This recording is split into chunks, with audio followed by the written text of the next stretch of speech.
En el primer programa de nuestro recorrido por Israel, les mostramos una parte de lo mucho que ofrece este pequeño país de Medio Oriente en materia de paisajes y propuestas turísticas. Les hablamos sobre la actualidad de un país en constante desarrollo y algunos importantes esfuerzos de organizaciones privadas que procuran que los habitantes en general puedan vivir en paz. Lo que les vamos a mostrar ahora es la otra gran característica del país, lo que lo convierte para millones de seres humanos de diferentes religiones en el sitio más sagrado de la tierra.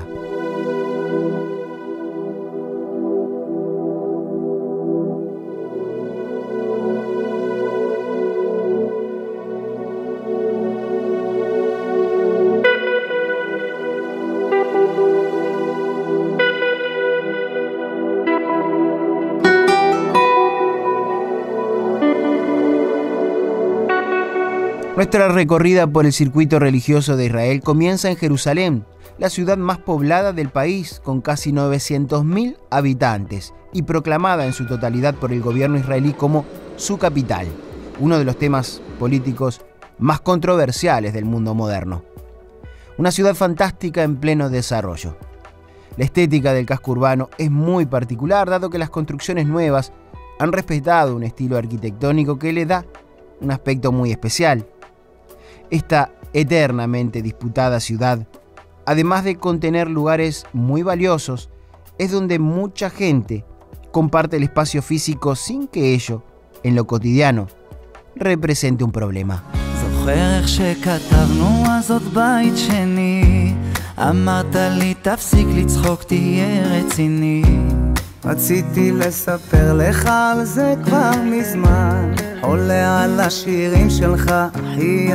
Es difícil resumir 5.000 años de historia en un par de minutos, pero es importante contextualizar la ciudad y algunos monumentos de más de 2.000 años de antigüedad. Los primeros habitantes del lugar, como una comunidad organizada, fueron los jebuseos. El sitio fue conquistado por el rey David 1000 años antes de Cristo, estableciendo que el pueblo más importante de los jebuseos sería la capital, donde hoy se encuentra Jerusalén. David, protagonista de uno de los enfrentamientos más famosos de la historia de la humanidad contra Goliat, dio inicio a lo que los judíos consideran un país organizado. Luego de su muerte, el sucesor Salomón construyó el primer templo, emblemático edificio que sucumbió ante los ataques de los babilonios 500 años antes de la era cristiana. Poco tiempo después, bajo el reinado persa, comenzó la construcción del segundo templo, el que fue ampliado colosalmente por Herodes, quien fuera rey de los judíos bajo las condiciones y términos del Imperio Romano. En el año 70, el ejército de Roma, al mando de Tito, invade y saquea Jerusalén y el resto del territorio, expulsando a la totalidad de los judíos que habían sobrevivido a los ataques, dando inicio al período conocido como la diáspora. Los judíos que se habían dispersado por todo el mundo nunca dejaron de anhelar poder regresar a su lugar. 1800 años después, el movimiento sionista comienza a regresar en grupos al territorio donde habían vivido sus ancestros.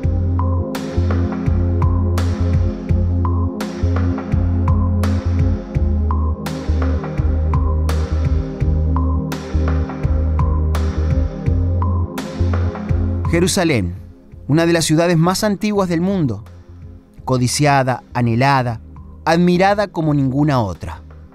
¿Tendrá algo que ver que haya sido el lugar elegido por Dios para su pueblo? ¿Será su aspecto, la mezcla cultural o su historia?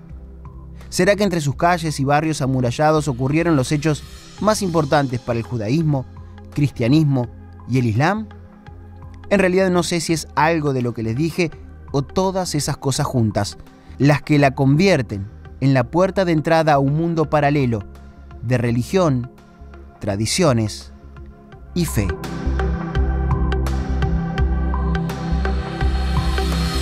Esta ciudad fue construida desde sus orígenes en la cima de una colina, sobresaliendo del nivel del mar en sus alrededores, por lo que desde siempre cuando se hablaba o se habla de ir a Jerusalén, se dice subir a Jerusalén.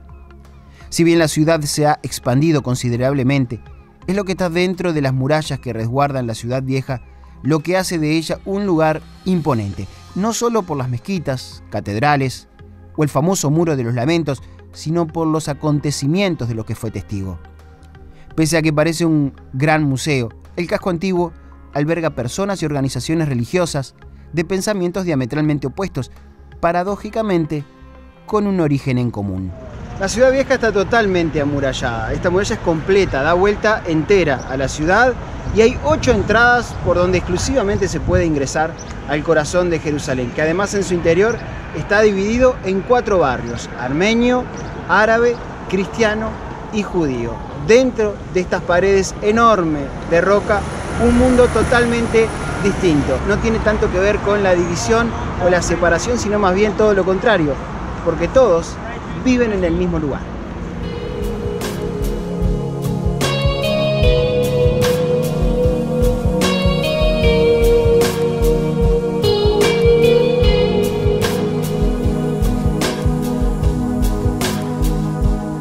Entre calles angostas, un tránsito de vehículos exclusivo para entendidos, ferias, comercios y viviendas, conviven miles de personas. Me nace una pregunta, una y mil veces. ¿Esta gente será consciente del lugar en el que vive? ¿Apreciarán que a diario van y vienen por lugares de incalculable valor para la mayoría del resto de los habitantes del mundo? Supongo que sí. Y también supongo que eso hace que la ciudad sea parte de una de las disputas más antiguas y persistentes. El epicentro de dicha disputa está en el centro de la ciudad antigua, alrededor de un muro de poco más de 400 metros de largo, de los cuales solo están a la vista 60 metros. Espacio conocido mundialmente como el Muro de los Lamentos.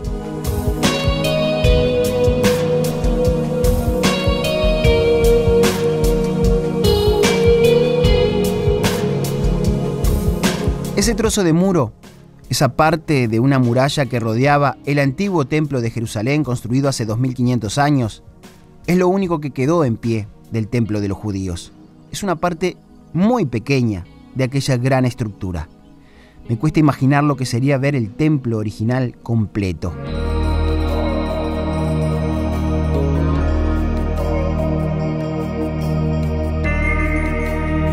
Cuando los judíos regresaron a este lugar en el siglo XIX, encontraron que los árabes habían construido sus casas, lógicamente, cerca de su sitio sagrado. Muchas de esas casas fueron compradas a sus dueños, abriendo la explanada que hoy existe. El resto que no accedió a vender es el barrio que hoy cubre la mayor parte del muro con sus viviendas. Incluso hay casas cuyas paredes, de algún cuarto o habitación, es el propio muro antiguo. Durante 2000 años, los judíos han rezado frente a este muro, lamentando la destrucción del templo original, suplicando a Dios que éste vuelva a la tierra de Israel por la reconstrucción del templo y la llegada del Mesías. En la actualidad, mujeres y hombres acceden al muro por separado, cada uno en su sector, aunque antiguamente no era así. Fotos de comienzos del siglo pasado muestran cómo personas de ambos sexos rezaban juntos frente a la pared.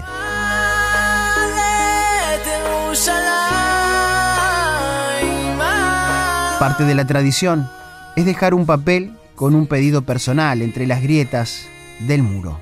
El lugar sagrado es un espacio de respeto y actividad religiosa, y también es una de las atracciones turísticas más importantes de Israel. Cualquier persona puede llegar hasta el muro libremente, sin importar su nacionalidad o credo.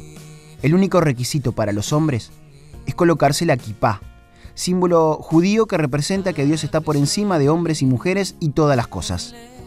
Los turistas, que lógicamente no tienen uno de esos pequeños sombreros circulares, pueden tomar uno gratuitamente en la entrada. Por lo general siempre hay gente en la explanada, pero los viernes, cuando comienza la celebración del Shabbat, una multitud de judíos llega de diferentes partes hasta aquí. Mientras que muchos se muestran solemnes, con costumbres y formas particulares de orar, otros viven el momento con alegría y efusividad.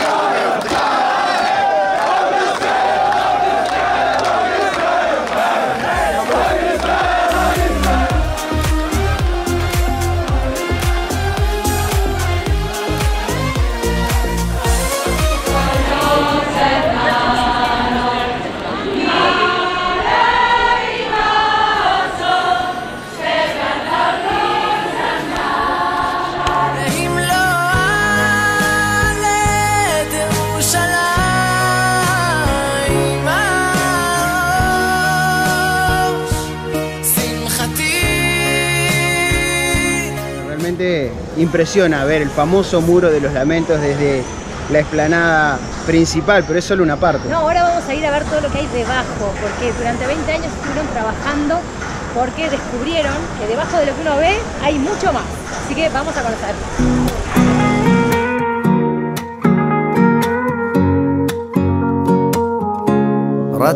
La costumbre antigua era que los conquistadores construyeran sus ciudades y monumentos sobre la de los conquistados. Es normal en muchos lugares de Medio Oriente ver que debajo de cimientos de edificios modernos hay ruinas de antiguas comunidades. Jerusalén es un claro ejemplo de esto. La Fundación del Patrimonio del Muro de los Lamentos ha trabajado desde hace décadas en la investigación y recuperación de espacios arqueológicos. Estos túneles son su mayor éxito, siendo en la actualidad uno de los paseos más visitados de la región.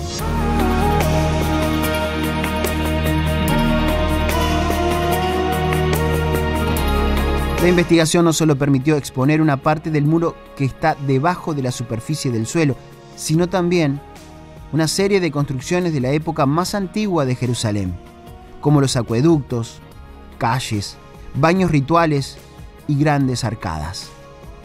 La caminata por estos túneles realmente transporta al visitante a una época muy lejana.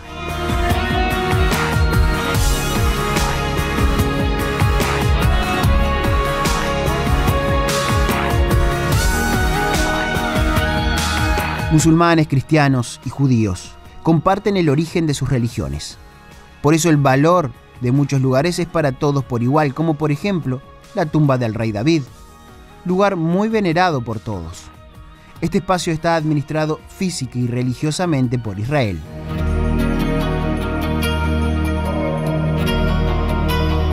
Las creencias empiezan a marcar sus diferencias a medida que pasan los siglos, los cristianos con el nacimiento de Jesús y el Islam con el de Mahoma. Dentro de eventos históricos religiosos ocurridos aquí, tenemos lo sucedido donde está el Domo de la Roca, o Cúpula de la Roca. Estéticamente un lugar que sobresale en la ciudad vieja, principalmente por su cúpula dorada. Hay que aclarar que esta no es una mezquita, sino un santuario construido entre los años 687 y 691. Para los musulmanes, es donde Mahoma ascendió al cielo.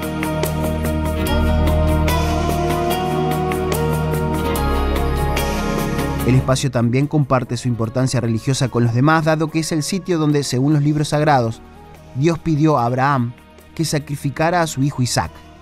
Cuando Abraham se aprestaba a ejecutar a su primogénito, Dios, al ver su fidelidad, lo impidió, siendo este el origen de las 3 religiones monoteístas más populares del planeta. Bueno, y este es el Monte del Templo, un lugar desde el punto de vista religioso increíble. Acá ha pasado de todo a lo largo de miles de años.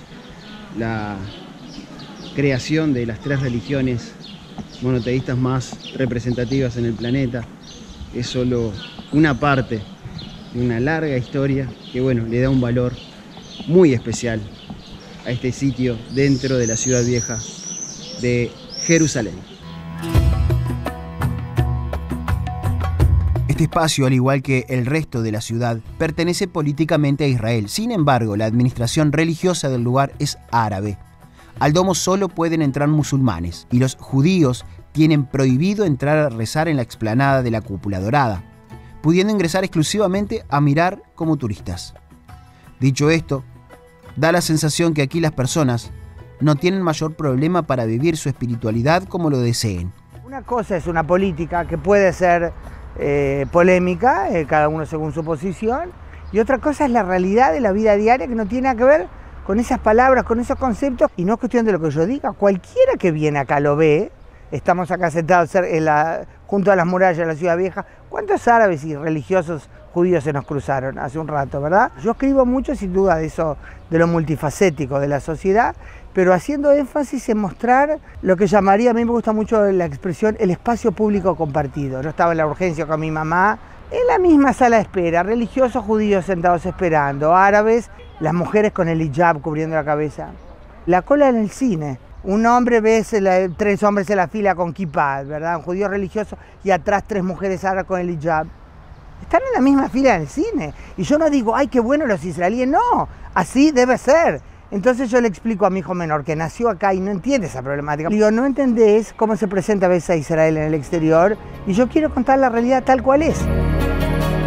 Hay acontecimientos que desde el punto de vista religioso se pueden discutir. Algunos creerán las narraciones que han ido pasando de generación en generación durante milenios y otros no.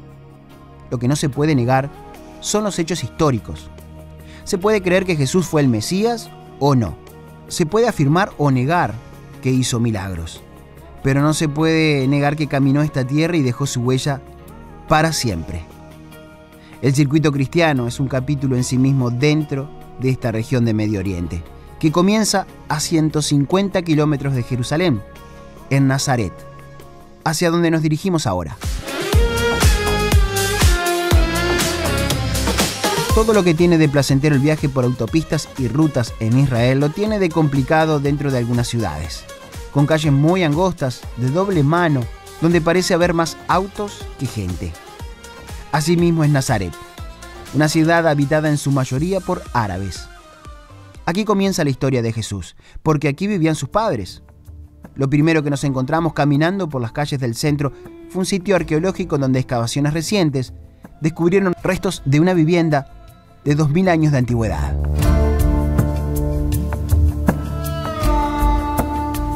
Quienes realizaron el hallazgo no dudan que existió un vínculo muy estrecho entre la familia que vivía aquí y la familia de Jesús, ya que estas ruinas están justo enfrente del lugar sagrado dentro de Nazaret, la Basílica de la Anunciación.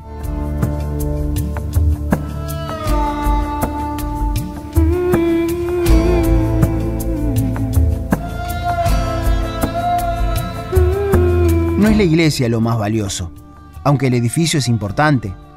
Lo verdaderamente significativo son los restos de una sencilla construcción en piedra que hay en el interior de la nave principal del templo. Aquí vivía la Virgen María, y aquí pienso que se origina uno de los principios fundamentales del cristianismo, la concepción de Jesús por obra del Espíritu Santo. Aquí es donde el ángel le dijo a la joven judía que en su vientre se gestaría el Hijo de Dios. Quiso el destino que justo cuando estábamos dentro del templo católico se realizara una ceremonia en la que el sacerdote saludó en español a quienes estábamos presentes.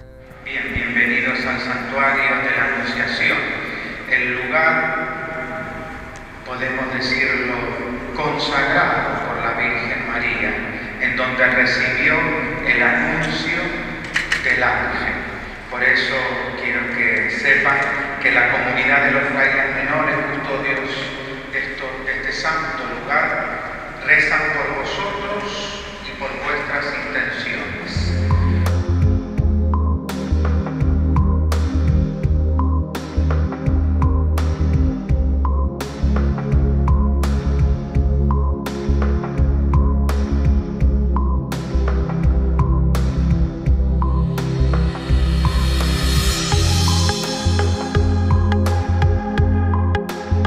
Ahora nos dirigimos un poco más hacia el norte, a la zona del río Jordán, donde se podría decir que Jesús inició oficialmente su vida religiosa, al cumplir con algo que estaba designado de antemano, y era que él mismo debía ser bautizado por quien cumplía con ese rito hasta ese momento, Juan el Bautista.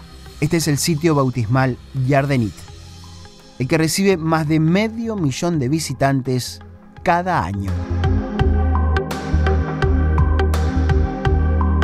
Bueno, y aquí estamos en el río Jordán, precisamente en el sitio bautismal, uno de los lugares destacados, obviamente, dentro del circuito turístico religioso en Israel. La entrada a este parque, como a la mayoría de los recintos católicos, es gratuita y eso es muy importante. Después sí, obviamente, uno puede rentar una toalla, una túnica para ingresar al agua y participar de este ritual. Si uno trae sus pertenencias, no tiene que pagar absolutamente nada por disfrutar de un lugar que cada uno lo vivirá a su manera, pero para muchos, sin duda, estar aquí es un momento único en la vida.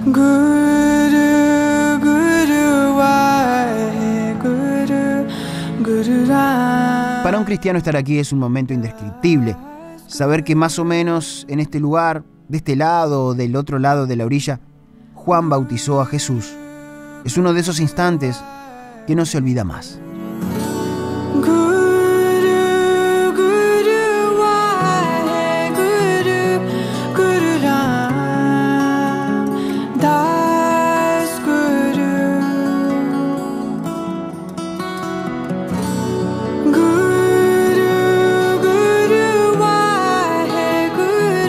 A los católicos por lo general nos bautizan cuando tenemos pocos meses de vida, sin que nadie nos pregunte si estamos de acuerdo. Por eso hacer esto para un creyente tiene mucho más valor. Porque este bautismo es voluntario, personal y sin intermediarios.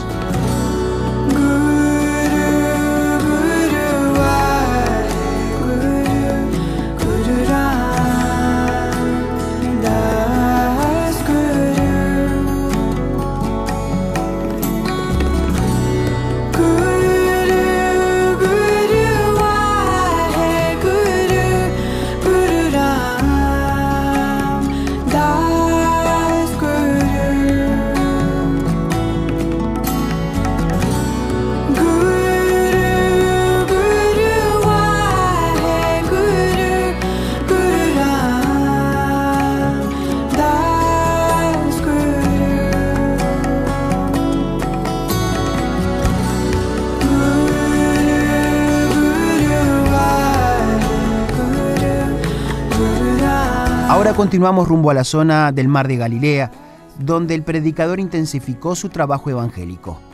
En esta región, no solo reunió a varios de sus discípulos, sino que generó la mayor cantidad de situaciones narradas en los textos bíblicos. Nuestro próximo punto a visitar son las ruinas de Capernaum. Pati, ¿viste esto? Aunque ciertos lugares son al aire libre, naturalmente tienen algunas normas básicas que cumplir, sobre todo en lo que refiere a la vestimenta de las mujeres. Por eso siempre es bueno tener una tela que sirva para convertir un short en una pollera.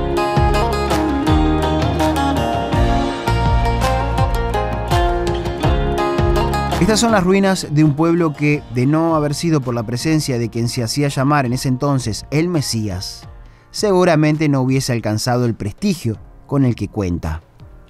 Dentro de las ruinas se destaca la casa de Pedro, uno de los apóstoles más importantes. La casa del discípulo tiene encima un particular templo octogonal. Lo interesante, además de la forma, es que el piso de esta iglesia permite ver las ruinas de lo que fue la casa de Pedro y muy probablemente el primer lugar de culto cristiano. Lo interesante de ver estos lugares es que, bueno, por lo menos permiten hacerse una idea de cómo podía ser un poblado, una comunidad pequeña a orillas del Mar de Galilea, porque la mayoría de los hombres que vivían acá eran pescadores. Y bueno, las ruinas justamente hoy tienen ese valor, ¿no? De permitirnos hacernos, aunque sea una idea genérica, de cómo se vivía hace más de 2000 años en esta tierra, bastante inhóspita en materia de clima, por cierto.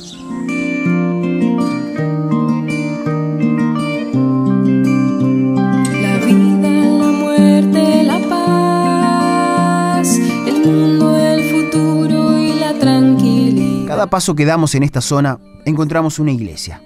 Y no todas son católicas, muchas pertenecen a comunidades ortodoxas, como esta iglesia griega construida a pocos kilómetros del sitio que recién les mostramos.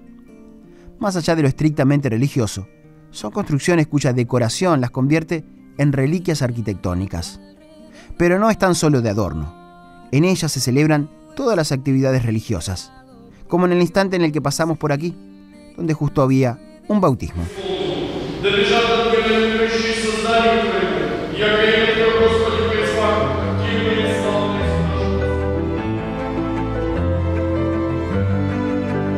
Para refrescarse, el Mar de Galilea también es un buen lugar.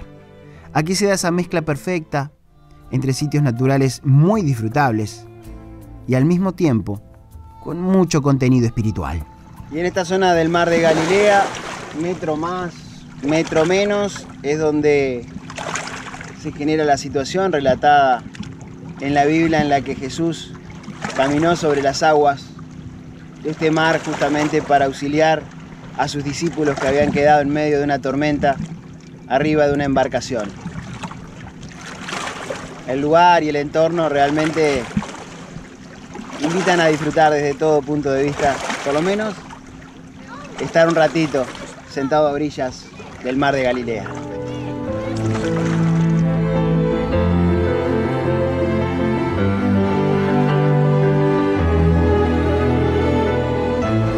No daría un programa de televisión, ni 2, ni 100, si se fuera a profundizar en la historia de cada lugar.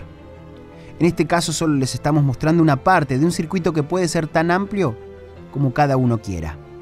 Circuito integrado también por el lugar donde se realizó el Sermón de la Montaña. Este sitio es en el que el hombre carismático al que ya seguían miles de personas pronunció las bienaventuranzas. Esas 8 frases que hablaban básicamente de que los humildes y serviciales alcanzarían más fácilmente la felicidad que los soberbios y arrogantes.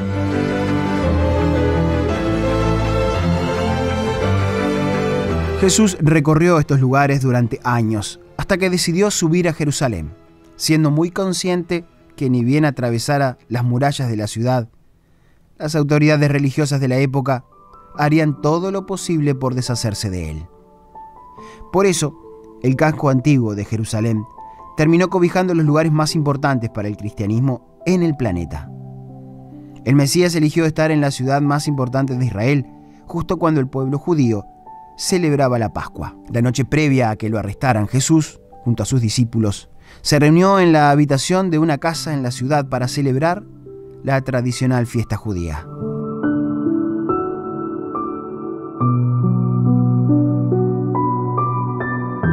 Y en este modesto lugar, obviamente muy concurrido cada jornada, es donde se realizó una de las reuniones más importantes para los cristianos, en la que participó Jesús, aquí en pleno Jerusalén. La imagen más famosa de la Última Cena es el cuadro que pintó Leonardo da Vinci. Poco debe haber tenido de parecido aquella cena improvisada con la mirada romántica que le dio el artista. Lo cierto es que hoy, quien lo desee, puede ingresar a la habitación donde se originó una de las ceremonias religiosas más repetida y practicada en la historia del ser humano, ya que la Última Cena no deja de ser la primera misa.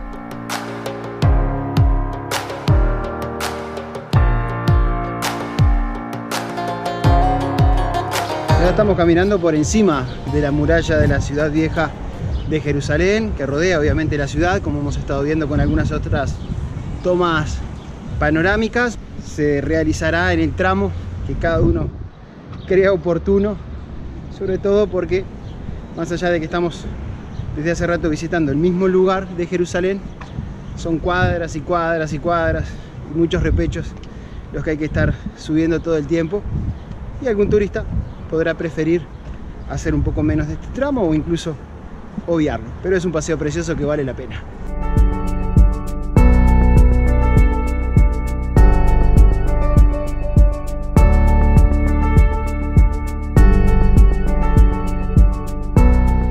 Bueno, Edo fue por arriba de la muralla y yo estoy por abajo, más cómodo, hay airecito y además no saben qué lindas vistas se ve de Jerusalén y la verdad que todo el entorno maravilloso.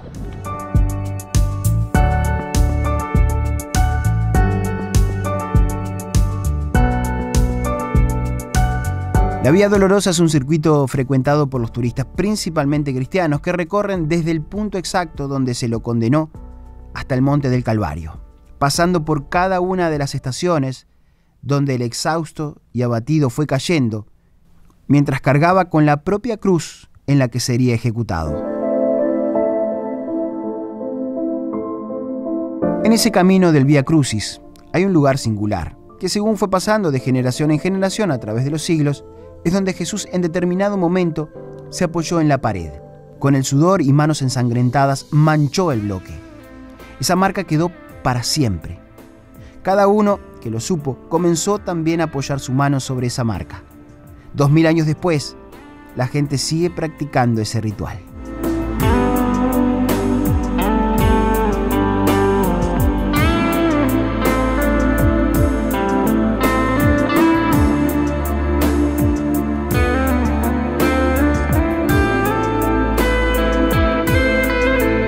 El camino del dolor de Jesús terminó en el punto más importante para los cristianos. La iglesia donde está el lugar en el que clavaron la cruz y el sepulcro donde depositaron su cuerpo. En esta visita he tenido la suerte, o providencia, de poder presenciar algunos rituales religiosos que le dan a estos lugares un marco muy especial.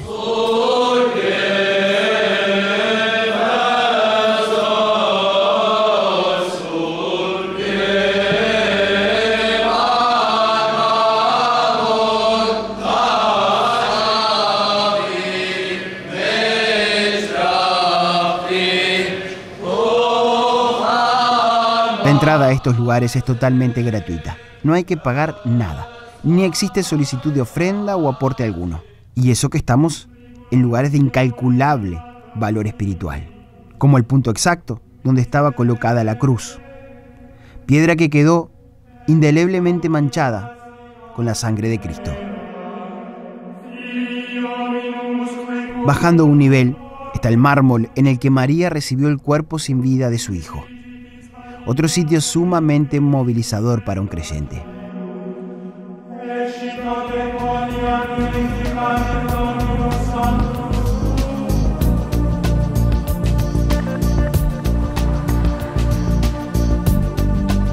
Este recorrido culmina en lo que en su momento fue la cueva en la que colocaron el cadáver de Cristo. Lugar al que se puede ingresar luego de hacer una fila que, dependiendo la hora y la época, puede tardar unos 40 o 45 minutos. No parece demasiado si pensamos que esa espera es el único costo por entrar a la tumba de Jesús, lugar en el que, según la Biblia, el cuerpo permaneció 3 días hasta que resucitó.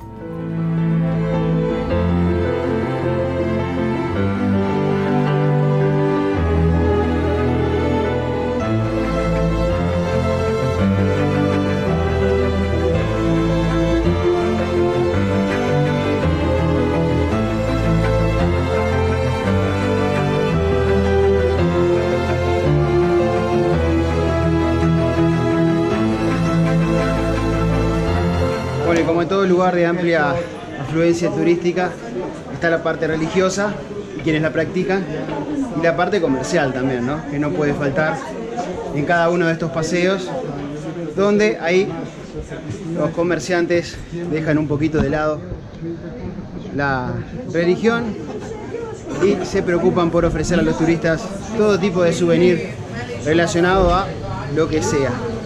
Acá se puede comprar en el mismo local un souvenir, un regalo cristiano, judío o musulmán.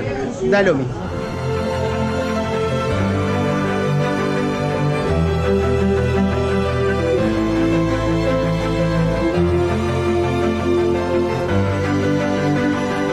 Una de las cosas que más me llamó la atención en este viaje es la interacción de personas con sus diferentes creencias religiosas, compartiendo un espacio bastante reducido dentro de la ciudad vieja en Jerusalén.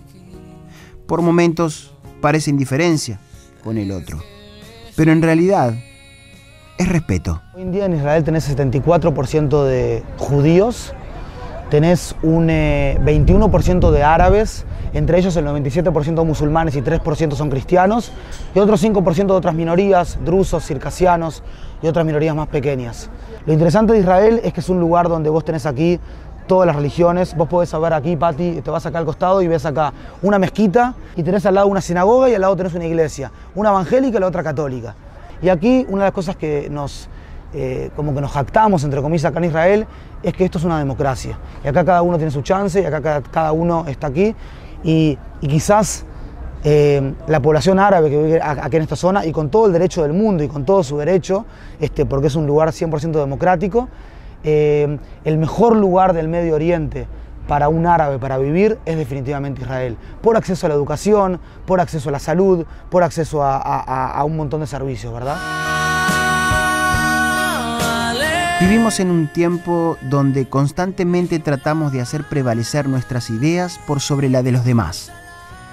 Una especie de necesidad de que el otro piense como yo, crea en lo que yo, admire lo que yo. Un estado de capricho permanente en el que nunca estamos satisfechos con lo que tenemos. Estando aquí, en la tierra prometida para algunos, santa para otros, dejo mi propia plegaria al Creador. Que las próximas generaciones tengan la inteligencia que no hemos tenido hasta ahora. Y que ellos, sus hijos y los hijos de sus hijos, un día lleguen a entender que si un Dios nos amó tanto como para crearnos a su imagen y semejanza, no fue para matarnos unos a otros como animales, sino para compartir la tierra y cuidarla entre todos.